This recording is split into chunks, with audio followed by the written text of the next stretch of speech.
Cherise Crawford stood recently on the hidden site of the Union Wesley Methodist Church Cemetery, where two sets of her great-great-grandparents are buried. We have been held up from cleaning up for the past 3 months now. We were told we needed a settlement permit, so we've been waiting for a waiver for that.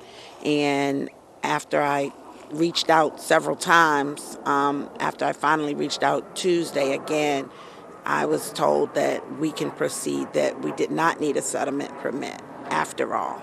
After lengthy research, Crawford located the birth certificates, death certificates, and marriage certificates confirming that her ancestors lived here and were buried on this ground in Potomac, which is now home to some of the priciest real estate in the United States.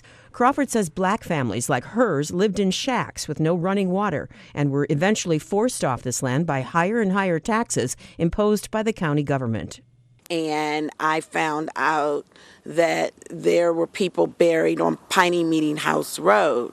So I was like, that's up the street from where I've worked all these years. And so I called the Historical Society because I started checking around, making calls, and I finally reached someone at Historical Society. I said, I'm looking at the list of black cemeteries here in Montgomery County, but I do not see this one. When Crawford told the Historical Society the name of the church, which had burned down years ago, they confirmed its location here on Piney Meeting House Road. Crawford says her great-great-great-grandfather, a Civil War hero, are among the former slaves and freed blacks buried here. But then, in the 1970s, the county wrongfully sold the overgrown wooded site to a developer.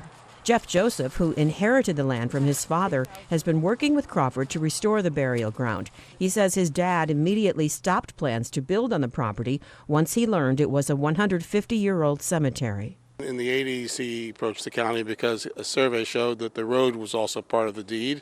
Why has Montgomery County sold the road? And it was like, well, eventually, if we ever widen the road, we'll get back to you. So when my father passed away in 2005 and I was going through his papers, I had no intention of disturbing a cemetery. For decades, Joseph says, he did nothing with the property except pay taxes on it. So I didn't know how to really engage with the county. I just figured, well, at some point in time, they'll find me, And so Cherise found me, which was even better. Crawford says the cemetery is not only important to her, but to the dozens of other black families whose ancestors are buried in the abandoned cemetery.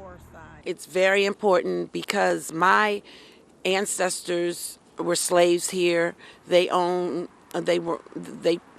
land that was purchased by them or given to them by their slave owners. And all that land has been taken. Every piece of it has been taken. And this here, where we're standing today, is the only thing that we have left. A piece of our history is it's here, right here. And those who fought for us to be here today are laying here in this cemetery. Under our feet. Under our feet. Under our feet and under this brush.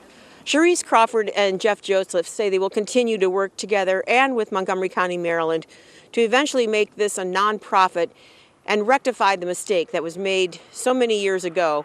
Make this a black cemetery where they can visit the relatives, ancestors, and the ancestors of others who are buried on this hallowed ground.